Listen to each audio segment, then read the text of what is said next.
But I want to tell a little story that I think is going to parallel very well with the mortgage industry. And I had reached out to a company that I had worked with for many years. Matter of fact, they had done work at my previous home. They had done work at my current home. It was the company that I kind of had an ongoing maintenance arrangement with. So I would say that I had, a relationship with this company who had done multiple transactions for me and supported me over the years with my heating and air conditioning needs. And after, my unit flooded, I figured I should probably have this checked out. It was completely flooded with water. And I'm like, I don't know if this unit is even, can it be repaired? Does it need to be replaced? What's the deal? So I had a gentleman come out to my house and, nice enough, we exchanged pleasantries.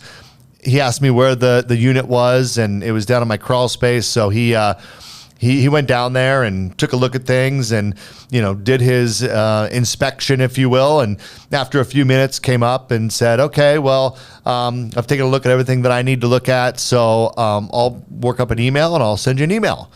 And I'm like, okay, sounds good. And I didn't really think much about it. And then it took a couple days, and a couple days later, I get an email. And kind of like this guy's, good faith estimate, right? Let's use a mortgage term. It was like a good faith estimate that I got just emailed to me. And it was $18,000 for, what they recommended for my repairs for my heating and air conditioning unit. Now, I was completely taken aback by this. I had no thought that it was going to be that expensive. Matter of fact, I thought maybe the unit that I had could just be repaired. Maybe there was some minor damage. I thought perhaps maybe there wasn't any damage. I didn't know, but I got an $18,000, estimate. And I immediately was like, oh my God, I need to get a second opinion. This is crazy. Like 18 grand, I'm like kind of furious.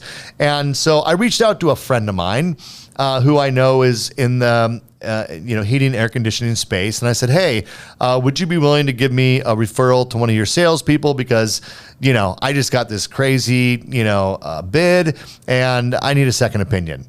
And so he said, yeah, of course. And so he referred out a gentleman who came to my house. We scheduled a time.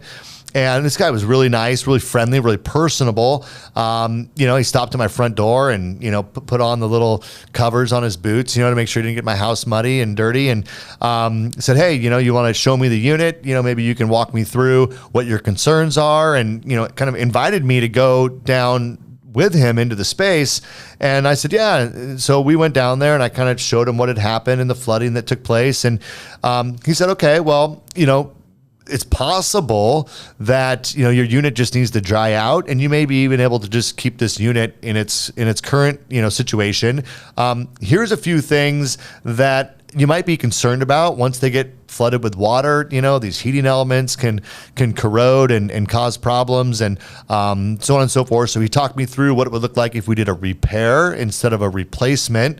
And then he did not only tell me that, a replacement might be necessary, but that unfortunately, because they've changed the way that these units work, the outdoor unit, the big heat pump, wouldn't be compatible with most of the new furnaces. He goes, so if you got a bid and it was $18,000, it was probably to replace both units. And here's why, here's why that would be necessary. He kind of talked me through it, made me at least feel a little bit more comfortable about what it might, the reason behind it. But he also said, sometimes we can find these older units and maybe I can find you an older unit to replace your air handler. And you could keep your existing heat pump. I'll do some research on that for you, so on and so forth. And so he did that. He did some research. The next day, he called me and we talked through the different options on what we might do. Now, I will tell you that replacing everything with this company versus the first company was still $18,000. It didn't change the price at all. But how do you think I felt about that experience? I felt like this person not only really, cared. Matter of fact, he talked about solutions that wouldn't even need me to buy a new unit at all. We talked about repair options. And, I tell you this story because to me, it's very similar to the process that our borrowers go through when they're looking to get their mortgage. And you might say, how is there any parallel here? Because look, this guy gave me an experience. This is a guy wearing coveralls, who's crawling under my crawl space in my house, but yet gave me a feeling of education and options. And even though at the end of the day, his price was the same, I felt so much more comfortable with why it costs what he had sent me.